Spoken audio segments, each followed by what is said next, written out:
এখন পর্যন্ত নির্বাচনী পরিবেশ ভালো এবং অনুকূলে, এমনটাই মনে করছেন বিএনপি মহাসচিব মির্জা ফখরুল ইসলাম আলমগীর। এদিকে একটি রাজনৈতিক দল জাল ভোটের প্রস্তুতি নিয়েছে বলে অভিযোগ করেছেন দলের নির্বাচন পরিচালনা কমিটির মুখপাত্র মাহদি আমিন। তবে অন্তর্বর্তী সরকার, নির্বাচন কমিশন ও আইন শৃঙ্খলা রক্ষাকারী বাহিনীর উপর আস্থা রাখতে চায় বিএনপি। 12 ফেব্রুয়ারি নির্বাচন উপলক্ষে প্রচারণা শেষ।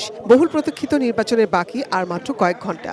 নিজের নির্বাচনী এলাকা ঠাকুরগাঁয়ে অবস্থান করছেন বিএনপি মহাসচিব মির্জা ফখরুল ইসলাম আলমগীর। মঙ্গলবার সকালে সাংবাদিকদের সাথে আলোচনায় তিনি বলেন, অনেকদিন নির্বাচন না হওয়ায় উদ্বেগ ছিল, তবে এখন পর্যন্ত নির্বাচনী পরিবেশ ভালো। এখন পর্যন্ত নির্বাচন যে পরিবেশ সেটা নির্বাচনের অনুকূলেই ছিল। ইঞ্জিনিয়ারিং ডিজাইনিং ব্যাপারগুলো আমার মনে হয় না যে সেভাবে খুব ইফেক্টিভলি আপনার কোন ইনফ্লুয়েন্স করতে পারবে। আমি বুঝি নির্মাণের শিল্প, সালাম স্টিল বোঝে durability. Salam steel, most durable steel. BNP মহাসচিব আরও বলেন, সরকারি কর্মকর্তাদের রাজনৈতিক মত থাকতে পারে, কিন্তু তারা নিয়ম মেনে দায়িত্ব পালন করবেন বলে প্রত্যাশা তার। জামাত কৌশলী দল নানা কৌশলে মানুষকে তারা বিভ্রান্ত করার চেষ্টা করছে বলে অভিযোগ করেন তিনি।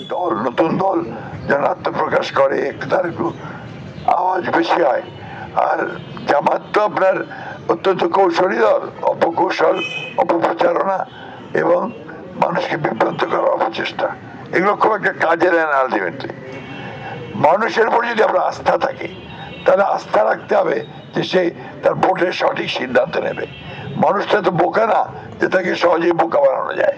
একই দিনে রাজধানী গুলশানে বিএনপি নির্বাচন পরিচালনা কমিটির কার্যালয়ে এক সংবাদ সম্মেলনে কমিটির মুখপাত্র মাহদি আমিন অভিযোগ করেন, একটি দল নিশ্চিত পরাজয় জেনেই টাকা ছড়াচ্ছে। বগুড়া 4 ও কুমিল্লা 11 আসনে বিএনপি কর্মীদের উপর হামলার অভিযোগ করেন তিনি। দুর্নীতির বিরুদ্ধে তথাকথিত অবস্থানকে পুঁজি করে যে দলটি নির্বাচনী প্রচারণা চালাচ্ছে, তারা সেই প্রচারণাতেই সাধারণ মানুষকে, এমনকি শিশুদেরও অর্থ দিয়ে প্রলুব্ধ করছেন, যা নির্বাচনী আচরণবিধির চরম লঙ্ঘন। মাহদি আমিন আরও বলেন, নির্বাচন সুষ্ঠু করতে বিএনপি ধৈর্যের সাথে দায়িত্বশীল আচরণ করে যাচ্ছে।